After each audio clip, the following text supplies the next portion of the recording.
My name's Chris. I'm 33 years old, work in IT, and if there's one thing you should know about me, it's that I used to be the guy who always showed up. Birthdays, holidays, moving days, Sunday dinners, I was there. Quiet, dependable, and never expecting much in return. If someone needed a last-minute airport pickup or a dog sitter for the weekend, I got the call. And I said yes. I didn't mind, really. I grew up in a big, boisterous family where everyone talked over each other and somehow always made space at the table, even when we were packed elbow to elbow. But somewhere along the way, that warmth changed.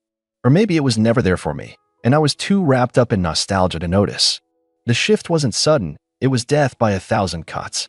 At first, I brushed off the little things, like when I offered to host a game night and no one showed. Or when my sister, Amanda, forgot to tell me that Thanksgiving dinner had been moved to our cousin Megan's place. I chalked it up to miscommunication. Life gets busy. But after a while, the pattern was impossible to ignore. I'd walk into family gatherings and feel like a guest who'd wandered into the wrong house. Conversations would quiet just a bit when I approached. Smiles would flicker a little too late. And there was always that one person who'd go, "Oh, I didn't realize you were coming." That kind of thing sits in your chest like a stone. But I still showed up. That brings me to my Uncle Jerry's retirement party. He worked 42 years at the same manufacturing plant. Old school, blue-collar guy, proud of his calloused hands and beat-up lunchbox. I liked Jerry. He was one of the few in the family who never made me feel like an afterthought. So when my Aunt Mary sent out an invite for his party at the local VFW, I made sure to clear my calendar. I even chipped in a few $100 toward the event hall and decorations without being asked. Mary just texted me a few weeks before with, "Hey, we're a little short on the deposit. Mind helping out?" And I said sure. No thanks, no confirmation. Just assumed I'd pitch in. And I did. The night of the party, I showed up early to help set up chairs and string up the "Congrats, Jerry" banner. It wasn't glamorous, but it felt good. Jerry gave me a real hug when he arrived, none of that one-arm shoulder pat nonsense. For a few hours, it felt like old times. There were drinks, laughter, awkward dancing, and endless stories about work pranks and forklift mishaps. I was actually smiling, feeling like I belonged again. That was, until I made the mistake of being cheerful. I was standing near the snack table, talking with Megan and Amanda, when I casually said, "I'll bring dessert to the family barbecue tomorrow. What time should I get there?" Megan blinked, confused, then tilted her head. "Oh, you weren't invited?" At first, I thought she was joking, but her face didn't change. Amanda looked away, suddenly fascinated by the chip bowl. I laughed, still holding on to the hope that this was just some weird joke. "Seriously, what time should I come by?" Megan gave a little shrug. I think it's more of a close family thing." "Yeah," Amanda added, finally glancing at me, like, Mom and Dad just wanted to keep it small. You know, just the core people." That one hit different. Core people. Like I was some extended branch, barely hanging onto the family tree. Then Aunt Mary walked by, sipping from a red plastic cup, and Megan said, "Show him the photo." Mary grinned and pulled out her phone. I didn't even ask to see it. She just held it up, scrolling through images of tables set up in someone's backyard, kids running through sprinklers, a huge custom cake that said Family Barbecue 2023, and a group shot of everyone I'd grown up with. My parents, Amanda's kids, uncles, aunts, even my old babysitter's grandkids somehow made the cut. I wasn't in a single frame. I just nodded, smiled politely, and backed away from the conversation like I just remembered a phone call I had to make. Inside, my chest felt tight, but not in a sad way. Not anymore. It was something sharper, cold, focused. I made a quick stop at the bar for another drink and took a seat near the back, thinking, running through everything.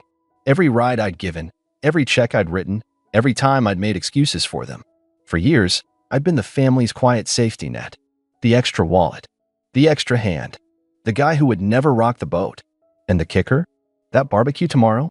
I knew exactly where it was being held. The rental for that park venue had gone through my account. I'd booked it 3 months ago when Mary said, "We just need someone with a clean payment history so it doesn't get flagged." I'd paid the deposit. The email confirmation was in my inbox. They never even bothered to switch it out. That was the moment something in me clicked. I didn't get angry, not outwardly. I didn't storm out or flip a table or demand answers. That would have been satisfying, sure, but too easy for them to paint me as the dramatic one. Instead, I finished my drink, helped pack up the decorations, and told Jerry it was great to see him. He said, "Thanks for everything, Chris. Really? You're one of the good ones." I smiled. "I appreciate that, Uncle Jerry. I really do." Then I got in my car, drove home, opened my email, and clicked Cancel Reservation. It took less than a minute. One click, and their little close family barbecue had no tables, no access, no permit. Just an empty patch of grass with no backup plan. I didn't tell anyone. I just went to bed, slept like a rock. The next morning, my phone started buzzing. One call, then another, then texts. But I didn't check them. Not yet, because I already knew the storm was coming. And for once, I wasn't the one left out in the rain. By noon the next day, the calls had turned into voicemails. My Aunt Mary's voice was the first, shrill and confused. "Chris, the park says our reservation doesn't exist. Did you cancel it by mistake? Call me back, please." Then my mom, "Why would you cancel the venue, Christopher? Everyone's already here. They're making us leave." Then Amanda, short and irritated, real mature. "Did you really have to make this about you?" That one made me laugh. About me? They threw a whole event, invited everyone but me, and now I was the one making it about me? I stayed in bed until nearly 2 p.m. Not because I was being lazy, but because I didn't want to give them the satisfaction of thinking I was pacing around, anxious, wondering what was happening. I already knew what the park people would say. "No reservation? Sorry, ma'am. Someone canceled it yesterday evening." "Yes, we refunded the deposit." "No, you can't set up here without a permit." "Yes, we have another party arriving at 3 p.m. "No, I'm not going to argue with you in front of children." When I finally got up, I made myself a sandwich, opened my laptop, and played some lo-fi music. It was oddly peaceful. I knew they'd try to salvage the event somewhere, somehow. But not with park tables. Not with a covered pavilion. Not with the big speakers they were planning to plug in. And definitely not with a bounce house. Around 4 p.m., I finally checked my phone. 43 messages. Most were from Amanda and my mom. Some from my cousin Megan. A few from numbers I didn't recognize. Probably the plus ones and tag-alongs who now had nowhere to sit and were trying to figure out what was happening. A few messages were just photos. One was of a bunch of folding chairs set up on someone's driveway. Another was a haphazard grill with 3 people crowding around it while smoke billowed into someone's face. It looked miserable. Then I saw the one message I didn't expect. "Uncle Jerry." It just said, "Call me when you can." I hesitated. Jerry had always been kind. He didn't deserve to be in the crossfire, but he also hadn't said a word when his wife, Mary, and daughter, Amanda, started icing me out. He'd been quietly complicit. I didn't know what to expect from that call. I dialed anyway. He answered on the first ring. "Chris," he said, like a man exhaling after a long day. "I figured you'd call. I saw your message," I said simply. There was a pause. "Was it you? The cancellation?" "Yes." I didn't dress it up or deny it. I wasn't ashamed. Another pause. Then a sigh. "Well, can't say they didn't deserve it. Still, it caused a big mess today." "I'm sure it did," I said, not coldly, just honestly. "I didn't mean to ruin your weekend. I like you, Jerry. You're one of the few people in that family who's ever treated me like I mattered." He was quiet again. Then he said, "You do matter. I just didn't realize how badly they'd been treating you." I didn't respond right away. I didn't know how to explain that it hadn't just been one event or one day. It had been years. Years of being the extra, the afterthought, the reliable one who never got invited but always got asked for help. "I'm not mad," I finally said. "I'm just done." He let that sit. Then he said, "I wish you weren't. But I get it." And that was the end of that call. Later that evening, Amanda posted something on her Instagram story. A blurry photo of the backup party, complete with disposable plates, mismatched lawn chairs, and a caption that read, "Even when some people try to ruin the fun, real family sticks together." Real family. The irony was suffocating. I didn't engage. I didn't reply. But a few days later, the refund from the venue hit my account, $7.50. I donated it to a local community center in Jerry's name. They were hosting a fundraiser to upgrade their kitchen. I added a note with the donation. "To someone who deserves a real celebration." About a week passed with radio silence. But then I got a message from Megan. It was longer than I expected and surprisingly honest. She wrote, "Hey Chris, I know you're probably still mad, and I don't blame you. I didn't know you weren't invited until you said something at the party. I just assumed you were coming. When you walked away, I realized how messed up it was. The family's been treating you like a backup plan for years. I think some of them know it, too, but no one's ever said anything because you never pushed back. I guess this was your push. Just wanted to say, I saw it, and I'm sorry. That message meant more to me than I thought it would. Not because it fixed anything, but because it confirmed I wasn't crazy. Still, I didn't reply. Not yet. I was still figuring out what done looked like for me. In the days that followed, more messages trickled in. My mom sent a long email about how families go through rough patches and that I shouldn't punish them by cutting contact. Amanda, on the other hand, went full defensive, posting cryptic quotes like, "You find out who people really are when they don't get what they want." I chuckled at that one. If only she knew. Meanwhile, I started doing something new. For the first time in a long while, I began investing in the relationships that made me feel whole. I had friends outside the family, ones who didn't forget me or use me. I invited them over, hosted small dinners, took a trip with a co-worker group to the coast. I smiled more, slept better, but the family wasn't done yet. One night, about 2 weeks after the barbecue incident, I was getting home from work when I saw a car I recognized parked outside my apartment. My mom. And she wasn't alone. Amanda was with her, both sitting in the front seat, like they'd been rehearsing what to say. They hadn't called, hadn't texted. They just showed up. I stood at the curb, keys in hand, looking at them through the windshield. Amanda stepped out first. "We need to talk," she said flatly.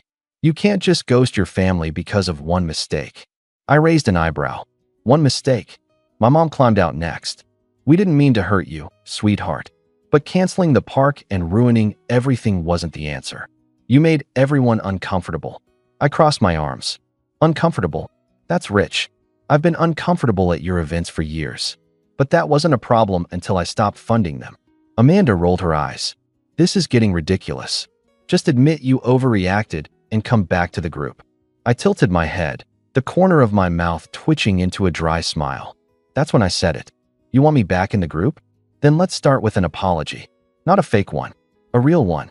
In front of the whole family." Amanda scoffed. "You're joking." "No," I said. "I'm finally serious." And for the first time in years, they didn't know what to say. My mom looked stricken, like she wasn't sure whether to scold me or cry. Amanda, on the other hand, gave a tight laugh, more air than sound, and said, "You've really let this go to your head. You think the family owes you a public apology just because you got your feelings hurt." I didn't answer right away. I just studied her. For years, Amanda had been the queen bee of our family dynamic. Golden child, loudest voice in the room, most photos on the fridge at our parents' house. If there was a group outing, she picked the place. If there was a disagreement, she won it by default. I used to think she earned that place. Now, I realized she simply took it, and the rest of us handed it to her to keep the peace. "It's not about hurt feelings," I finally said. "It's about respect, or the total lack of it." I was treated like furniture, useful when needed, but invisible the rest of the time. I'm done playing along. If you want me back in your lives, it has to start with you admitting what you've done. My mom tried to soften things. "You know how big families are. People forget things. People say things. We all have flaws." I raised a brow. "Flaws?" "You stood there while Amanda laughed at me at the party. You smiled while Aunt Mary showed me photos from an event I paid for but wasn't invited to. You've been silent for years, Mom. That's not a flaw. That's a choice." Her mouth opened, then closed. She didn't have a comeback for that. Amanda folded her arms. "So what? You're just cutting us off? You're not coming to Christmas? To birthdays? You're going to make everything awkward for everyone." I looked her straight in the eye. "You already did." And with that, I turned and walked toward my front door. I could hear my mom's voice behind me, tentative, weak. "Chris, please don't do this." I paused with my hand on the door. "Then fix it. Own it. Apologize." I stepped inside and closed the door gently, not slamming it. That made it worse for them, I think. I didn't make a scene. I didn't yell or curse. I was calm. Final. That's what rattled them. That night, no one texted. No follow-up calls. Just silence. For the first time, I think they genuinely didn't know what to do. The next few days were quiet. No new drama. Just space and peace. Then, a week later, I got a message from Uncle Jerry again. It read, "Hey, I'm hosting a small dinner. Just a few people. I wanted to invite you. No speeches, no drama. Just dinner. No one else from your mom's side will be there unless you say yes first. I sat with that for a while. I didn't reply right away. I went to the gym, took a walk, ate dinner, and thought. Then I messaged back, only if it's at your place, and only if you promise not to mention the others. He replied, deal. That dinner turned out to be exactly what I needed. Jerry, his neighbor Dave, an old friend from his work days, and me. We grilled, watched a movie, and talked about everything but family. For the first time, I didn't feel like a placeholder. I felt like a person. I was beginning to realize something important. Family isn't blood. It's not who shares your last name or who remembers your birthday because it's written on a calendar. It's who shows up, who respects you, and who listens even when it's hard. A few weeks later, I posted a photo on Instagram. Just me and Jerry, toasting drinks on his back porch, captioned, "Sometimes your real family is the one that asks if you're okay, not just what you're bringing." Within hours, Amanda liked the post, then unliked it, then liked it again. The next day, I got a text from her. No greeting, no explanation. Just, fine. If that's what it takes, then let's talk. You want an apology? Meet me this Sunday. Everyone will be there. It was exactly what I said I wanted. But I learned something else too. Sometimes, people don't apologize because they're sorry. They do it because they're scared of losing their grip on the person they used to control. I sat with my phone in my hand, debating. Did I go? Did I show up to their table just to hear hollow words said through gritted teeth? Or did I let them live in the mess they made? Because for the first time in my life, I didn't need their approval. I wasn't the family doormat anymore. I was the one with the power now. I stared at the text for a long while. Everyone will be there. That line lingered in my mind, like bait laced with the faint smell of guilt and performance. I imagined Amanda standing at the head of some table with arms folded, rehearsing a hollow speech crafted more to salvage her image than to acknowledge any real wrongdoing. My mother clutching her purse tightly, blinking back tears she'd conjure on command. The family nodding along, not out of agreement but out of exhaustion. I could already hear the phrases, "We're sorry you felt that way. Let's just move forward. Let's not make it bigger than it is." They didn't want reconciliation. They wanted containment. But I wasn't a problem to be managed anymore. Still, a part of me itched for closure. For once, I wanted to say the things I'd never said. Not out of spite, but out of clarity. To take my seat, not at their table, but at my own. So I replied, "I'll come. But if this is just for show, I'm walking out. I won't be polite this time." Amanda replied with a single thumbs up emoji. Sunday arrived, and I showed up to the same family house I'd visited since I was a kid. It looked the same, white shutters, slightly chipped porch rail, flower pots no one really watered.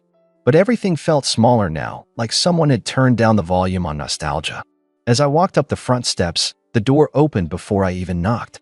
My mother stood there in pearls, and that fake smile she reserved for guests and awkward church potlucks. "Chris," she said, her voice bright. "Come in." I nodded and stepped inside. The air smelled like cinnamon and roast chicken, comforting familiar. The living room was packed. Uncle Jim, Aunt Mary, Megan, Amanda, and even my younger cousin Zach were all seated, stiff and overly composed. No one said anything at first. They just looked at me like I was the elephant in the room that had finally decided to speak. Amanda stood up. "Thanks for coming," she said, like she was the host of a local news segment. "We wanted to talk. About everything." I didn't sit. I stayed near the entrance, arms crossed. "Go on." She glanced at the others, as if prompting them to say something, but they all stayed quiet. So she continued. "We know you felt left out. We've talked about it. And maybe we didn't realize how much you were doing for the family. It wasn't intentional, but things slipped through the cracks. A non-apology if I'd ever heard one. So this is your big gesture?" I said, acknowledging my existence now that I've stopped funding your parties. Megan winced. My mother cleared her throat. "That's not fair, Chris." "No." I tilted my head. "Because I paid for Jerry's party, paid for the barbecue venue, helped with groceries after Dad's knee surgery, fixed Zach's computer, rewired Aunt Mary's lights. Should I keep going?" Amanda looked irritated. "Okay, we get it. You're the family handyman/ATM. Do you want a medal or something?" There it was. The real Amanda. "No," I said calmly. "I just wanted the same basic respect you give each other. The same seat at the table. But I guess that's only reserved for the core family." Uncle Jim finally spoke. "We didn't mean it that way." "Then what did you mean?" I asked. "When you hosted a barbecue and didn't invite me, even though I booked the venue. When you all posed for photos and smiled like nothing was wrong. When no one even thought to check in after I quietly stopped showing up, they had no answer. Just the sound of the clock ticking and someone shifting awkwardly in their chair. You all had years to say something, and you didn't. I gave, and you took and took. And when I pulled away, you treated me like the problem, like I was overreacting, like I had to earn my place in this family. I looked around the room, but I finally figured something out. I never had a place. I was a utility, a convenience. And now that I've stopped being that, you want me back so you can keep using me. You want a band-aid, not a conversation. Amanda scoffed. Oh my God, you're being so dramatic. Then this is the last time, I said. The last time you get to call me that. The last time you reduce my boundaries to drama. I'm done. And I meant it. I turned to leave. Chris, wait. My mother stood up. Don't do this. I stopped at the door, but didn't turn around. You always said we were family, she said. That we stick together. I looked back at her, my voice quiet but firm. Sticking together isn't the same as sticking around when you're not wanted. I spent years holding this family together with tape and favors. And when I stopped, you didn't ask if I was okay. You just got mad that I wasn't useful anymore. Amanda rolled her eyes. So what? You're just cutting everyone off? No, I said, opening the door. I'm just finally choosing myself. And I walked out. The air hit different outside. Crisp. Freeing. I didn't feel like the bad guy. I didn't feel guilty. I felt clean. That night, I deleted the family group chat. I blocked Amanda. I muted my mom's messages. I didn't do it out of spite. I did it for peace. Over the next few weeks, the silence continued. Megan messaged me again, this time more direct. I don't blame you. I'd probably do the same. Just know not everyone in the room agreed with how you were treated. If you ever want to talk, I'm here. I thanked her but didn't say much more. I wasn't ready to open that door again. Instead, I started building something new. A better circle. Friends who checked in without needing anything. Coworkers who invited me because they liked my presence, not my bank account. I even started dating again, something I'd avoided for years because I'd been so drained by my family drama. The old wounds still ached sometimes. Holidays were especially hard. But they hurt less when I reminded myself that walking away wasn't selfish. It was necessary. About 6 months later, I heard through a mutual friend that Amanda had thrown a party for her daughter's birthday. Half the family didn't show. Apparently, the absence of the guy who always made things run smoothly was being felt more than they expected. I smiled when I heard that. Because sometimes, the best revenge is just removing yourself. No screaming. No chaos. Just quiet, firm absence. I never got the apology I deserved. But I got something better. My life back. So, I never thought I'd be the type to get petty revenge on family, but here we are. Strap in, because this is a wild one. A few months ago, my golden child of a younger brother, let's call him Jake, came to me with a sob story. He was struggling financially, needed help paying rent, utilities, blah blah blah. He promised he'd pay me back as soon as possible, once he got back on his feet. Now, I've helped him before, and let's just say, his track record for repaying debts is trash. But since I stupidly believed in family loyalty, I agreed that I loaned him $5,000. Not pocket change. I even cut into my emergency fund to help him out, thinking I was keeping him off the streets. Then came family dinner. We're all sitting there, having a normal night, when my dad casually asks Jake how his new car is treating him. Excuse me? I stare at Jake. What car? Jake smirks and shrugs. Oh yeah, I got a new ride. 2023 model, fully loaded. He says it like it's nothing. I'm still trying to process this when my mom, completely oblivious to the tension, gushes about how Jake deserves something nice for himself after everything he's been through. At this point, my jaw is on the floor. Wait, you bought a new car? I say, my voice probably a little louder than I intended. Jake just shrugs again. Yeah, man. Found a good deal. Payments aren't too bad.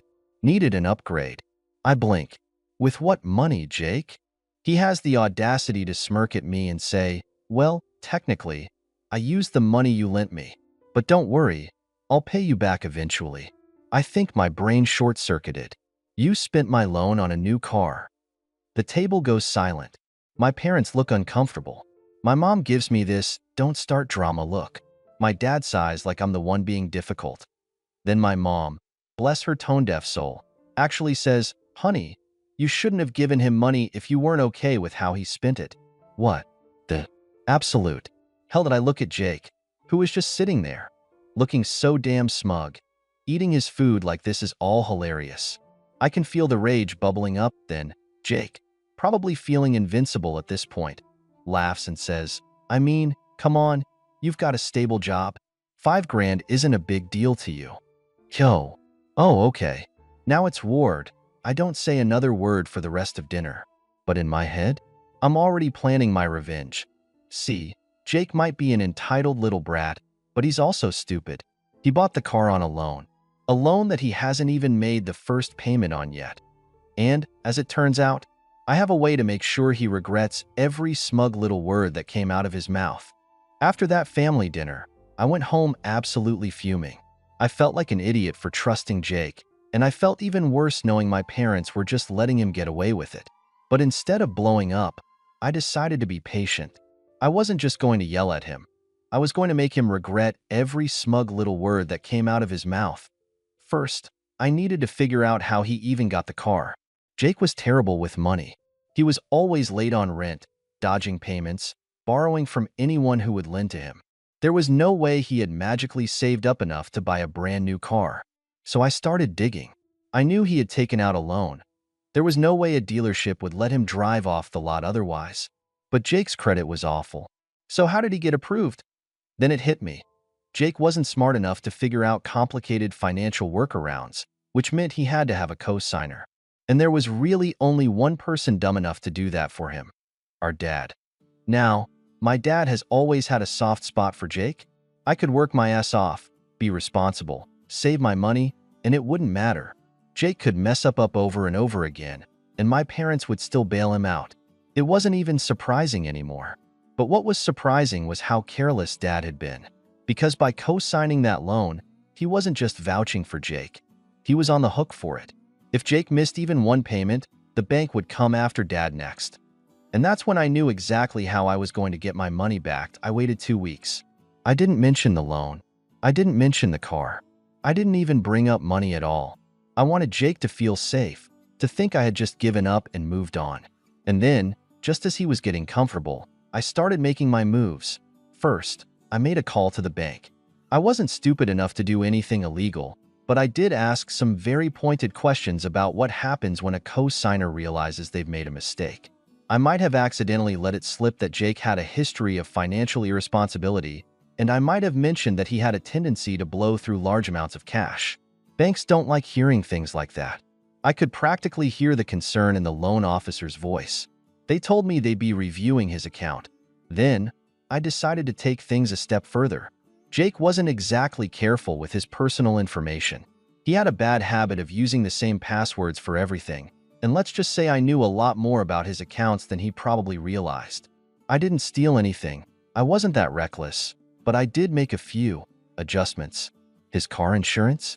Yeah, I might have updated a few details, just enough to raise his monthly premium significantly. Nothing too crazy, just enough to hurt. But the best part? That came when I had a little conversation with Dad. I didn't come at him aggressively. I didn't yell or accuse him of anything. I just sat him down and calmly explained that if Jake missed even a single payment, the bank wasn't going to chase Jake for the money. They were going to come after him. Dad went pale. I could see the wheels turning in his head. For the first time, I think he really understood what a mistake he had made. And that's when things started to fall apart. A week later, I got a very angry phone call from Jake. Apparently, the bank had reached out to him about changes to his loan status, and he was furious. He was yelling about how I had ruined his life, how I was meddling in things that weren't my business. He kept screaming about how his insurance had shot up, how he was getting calls about potential loan adjustments. And then, in the middle of his rant, he slipped up. "You had no right to mess with my loan," he shouted. "I was going to make the payments. I just needed more time before the first one was due." I froze. Jake hadn't even made his first payment yet. And if that was the case, then the bank was already seeing him as a risk. And that's when I realized I didn't need to take his car. The bank was about to do it for me. I could barely hold back a grin. Jake had no idea just how deep he was in. If the bank was already breathing down his neck before his first payment was even due, Then things were about to get very interesting. But I didn't let him know that. Instead, I played dumb. Wait, you haven't paid anything yet? I asked, my voice all fake concern. That's weird, because usually when you get a car loan, they expect you to, start paying for it. Jake stammered, backpedaling. I was going to. I am. Things got complicated. I had to take care of other stuff first. Yes. Other stuff? Translation. He had probably blown through the rest of my loan money on absolute nonsense and was now realizing that responsibility wasn't optional.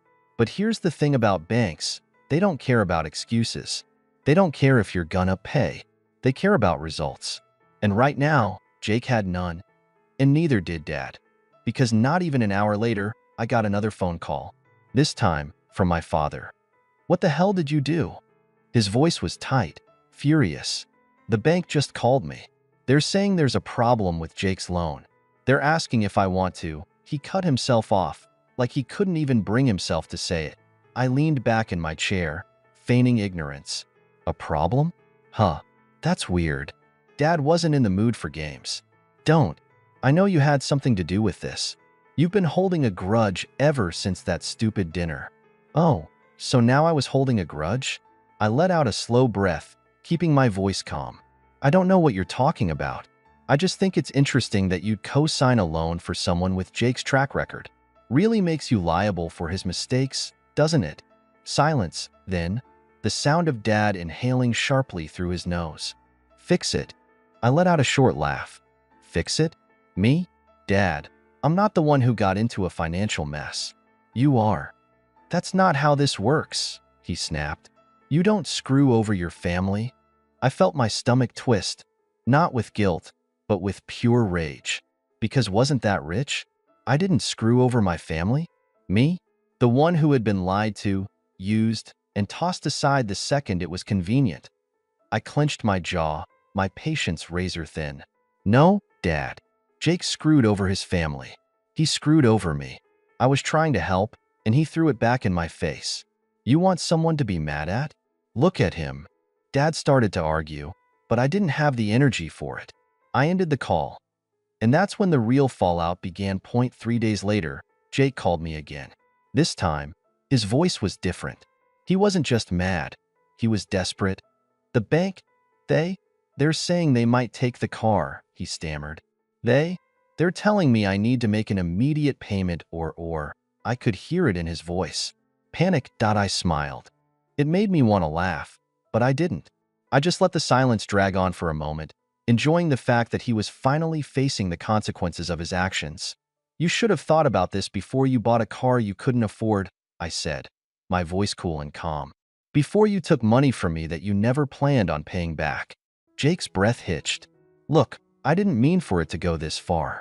I was planning to pay you back, okay? Just help me out, please. I'll pay you back as soon as I can. I swear. I could hear the desperation building, but it didn't faze me. I was past the point of feeling sorry for him. He wasn't getting any sympathy from me this time. You're begging me now, but where was this when you were spending my money on a car you can't afford? Where was this when I was asking for the money you promised me? He was silent for a second, then muttered, I made a mistake. I know I messed up, but I just need more time. Please.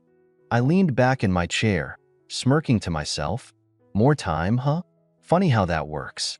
You keep promising more time, but it's my money that's been sitting in your pocket while you keep not paying me back. The bank doesn't care about your more time, Jake. They care about getting their money. And right now, that car is their payment. Jake started to get more frantic, his voice rising. No. They can't take it. I need that car. It's the only way I can get to work. It's the only thing I've got left. I can't lose it. I could hear the panic in his voice, the desperation, the fear. It was almost delicious. Oh, I get it now, I said, playing the part of the understanding sibling. You don't want the car to go. You need it. But you're not thinking about the fact that you never bothered to think things through. You never cared about how this would affect anyone else. You've just been using people, and now it's catching up to you. And guess who's left holding the bag? He was stammering now, barely able to form coherent words. I'm not using you. I swear. I need help, please. Please just help me. I'll fix it. I'll do anything.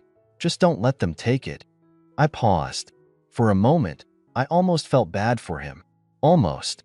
But then I thought about how I'd been the one to help him. How I'd given him money that he had no intention of paying back. How he'd been so quick to take, but never so much as offered to pay me back. My jaw clenched, and my grip on the phone tightened. "Jake," I said slowly, letting the words hang in the air. "I think it's a little too late for that. You had your chance. But now, you're going to have to face the consequences." He didn't say anything, but I could hear him breathing hard, his mind racing to find some way out of this. "You know what?" I continued, my voice lowering, as if I were sharing a secret. "I think it's better if I handle this for you. I'll make sure that car gets taken. That way, you won't have to worry about paying for something you can't afford. And trust me, the bank, they won't care about your excuses. They'll take it the second you slip up." He was silent for a long time. Then, in a broken whisper, he said, You wouldn't do that to me." But I could hear the doubt in his voice. And that's when I knew I had him. Jake's voice was almost a whisper now, but the desperation was clear. "Please don't do this. Please, I can't lose the car. I swear I'll pay you back. I will. Just don't let them take it." I leaned forward, my finger tapping lightly against the phone, the tension in the air almost suffocating. I had all the control now, and honestly, it felt kind of good to see him squirm. "Jake, you're not hearing me. I gave you plenty of chances. You were too busy buying a car you couldn't afford while I was asking for a little bit of responsibility. I warned you, and now you're asking me to bail you out? Again? It's not going to happen." I paused, letting the weight of my words sink in, hearing him struggle to find an answer. He was quiet, but I could feel him trying to think of something, anything to get me to relent. I wasn't sure what he expected. Maybe he thought I would be the same person who forgave him every other time. Maybe he thought this time would be different. But it wasn't. "You've already messed up," I said, my tone cold, methodical. "And the bank? They won't care about your sob story. They'll take the car, and there's nothing you or I can do to stop it now. It's already in motion." There was a long, drawn-out silence on the other end of the line. I could hear him breathing, shallow, uneven. It was a sound I never thought I'd enjoy hearing, but now, it felt like sweet victory. He had no more moves to play. He had backed himself into a corner with no way out. "I'll make a payment today," Jake said finally, but his words were shaky. "Just give me a chance to get the money together. I can do it." I almost laughed. "Jake, you've been saying that for weeks, for months, and now you expect me to believe you'll have it today? No, it's too late for that. You had your shot." I could hear the panic begin to rise again in his voice. "Please, please, I'm begging you. I can't lose this car. I need it to get to work, to get my life together. Don't make them take it. I'll do anything, please." At that moment, I realized how far he was willing to go. The guy who once casually borrowed my money and ignored his debt now was completely at my mercy. It was the ultimate power play, and the best part was, he knew it. But I wasn't done yet. "No," I said, my voice sharp. "You know what? I think I'll handle this. I'll make sure everything goes according to plan." "Wait, what do you mean by that?" Jake's voice was frantic now. "You can't just leave me like this." "Oh, I can," I replied, a dark grin spreading across my face. "And I will." I hung up without saying another word. The next morning, I got a text from Dad. It was short but direct. "Jake said you've been messing with his loan. What did you do?"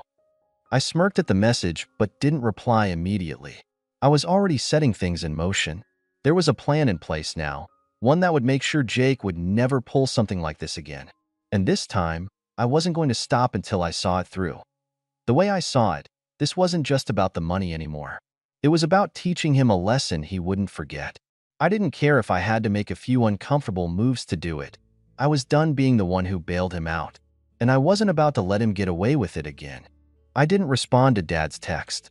Instead, I sat there for a moment, watching the notifications on my phone buzz, each one more urgent than the last. Jake had clearly gone into full panic mode, calling me multiple times, sending texts begging for help. The truth was, I couldn't care less. I had made my decision, and there was no turning back now. By the time I got to the bank, Jake had called again, but I let it ring out. I wasn't picking up anymore. When I walked into the office, the bank manager, a no-nonsense woman named Karen, was already expecting me. I had made arrangements earlier in the day. The loan was in my name, because, let's face it, Jake had probably put the whole thing on his credit card or took out some shady loan he couldn't pay back. He wasn't exactly known for being responsible. Karen was ready to take action. "We've already begun processing the repossession," she said, flipping through her papers. "Once the payments aren't made, we follow the protocol. But we can always expedite the process." I nodded, my fingers tapping against the counter, barely able to contain the mix of excitement and satisfaction bubbling inside me. This was it. The car would be gone, and Jake would have to face the consequences. Later that afternoon, I got a call from Jake. His voice was different this time, quiet, broken. "What did you do?" he asked, his words trembling. I could barely hold back a smile. "I did what I had to do, Jake. You never learn." "I'm sorry. I'm really sorry. I didn't mean to mess things up. Please just stop them from taking it. Please, I'll figure this out. I will pay you back." I could hear the raw desperation in his voice now. And then, like the floodgates had opened, I heard the thing I didn't expect. His voice cracked. "I can't lose it, please. I just wanted something. For once, I wanted something to go right. I'm sorry. I messed up. I need that car." The vulnerability in his voice hit me harder than I thought it would. But I couldn't back down now. I wouldn't. "You never cared about the people who helped you, Jake," I said, trying to keep my voice steady. "You never thought about the consequences. You just take and take and take. And now, here we are. I'm sorry, but there's no turning back." He was silent for a moment, and then I heard it. The sound of him crying, "Please, please don't let them take it. I'm begging you." Jake sobbed into the phone. I can't lose it. Not like this." I closed my eyes, the weight of the situation settling over me. I had expected him to be angry, maybe even try to fight back. But I didn't expect to hear him breaking down like this. It was almost pathetic. "I gave you chances, Jake. You had your time. You think I don't care? I do. But you never learned. You had everything handed to you, and you just threw it all away." Another sob escaped from him, and I heard him sniffle, trying to regain some composure. But it was no use. "I'm sorry," he whispered. "I'm sorry, please. I didn't know what to do. I didn't think you'd—" "Yeah, well, you should have thought about that before you made the decision to buy a car you couldn't afford, huh?" I cut him off, the coldness of my words washing over the situation. Jake's crying grew louder, and part of me almost felt like I was going too far. But the other part, the part that had been pushed too many times, felt a sense of relief. I had finally taken control. I'm sorry, he repeated. "Please, I don't want to lose it. I can't lose everything I have left." The finality of his words hit hard. He was finally realizing that he couldn't run from his mistakes, that he would have to face the music. I was done trying to save him. "I'm sorry, Jake. I really am. But this is your lesson. You're going to learn what happens when you make promises you can't keep." Just as I was about to end the call, I heard his voice one last time, barely audible through his tears. "Please, don't do this. Please." And I hung up. That I watched the hours tick by, feeling a sense of power and relief wash over me. But I knew this wasn't over. The moment I saw the tow truck pull up to his driveway, I knew Jake would come to me, once again, pleading for mercy. But it wasn't mercy he needed, it was accountability. And I wasn't going to let him get away with it this time. The next morning, I woke up to dozens of missed calls from Jake and a few messages from Dad, but I was beyond caring. I knew what was coming by the time I checked my phone again. I had a message from the bank. Jake's car was gone. Repossession complete. I felt a strange sense of calm wash over me, like a weight I didn't realize I was carrying had finally lifted. I didn't hear from Jake for a while after that, but I could guess what was happening. He was likely pacing around his empty driveway, staring at the spot where his car used to be, probably realizing he'd lost not only the car but his last chance at regaining any respect. Later that evening, I received a long voicemail from him. His voice was quiet, but I could hear the anger bubbling beneath the surface. You really did it. You took it. I don't even know what to say. You said you were going to help me, and now it's gone. Everything is gone. I hate you. You ruined me. I almost felt bad for him, but I knew this was the only way he would learn. For once, he needed to face the consequences of his actions. That night, Dad called me, angry, of course. What the hell did you do to Jake's car? He says you had it repossessed. He's devastated. I didn't do anything he didn't deserve, I said, my voice steady. He never learns. Every time I help him, he messes up again. I gave him every chance. It's not my fault he can't take responsibility. There was a long pause on the other end of the line. Then Dad sighed. I get it. I really do. But I don't think you realize just how bad this is for him. Maybe he needs to realize that for himself, I replied. Maybe he needs to hit rock bottom before he can climb back up. The next few weeks were awkward. Jake avoided me like the plague, and I could tell he was struggling.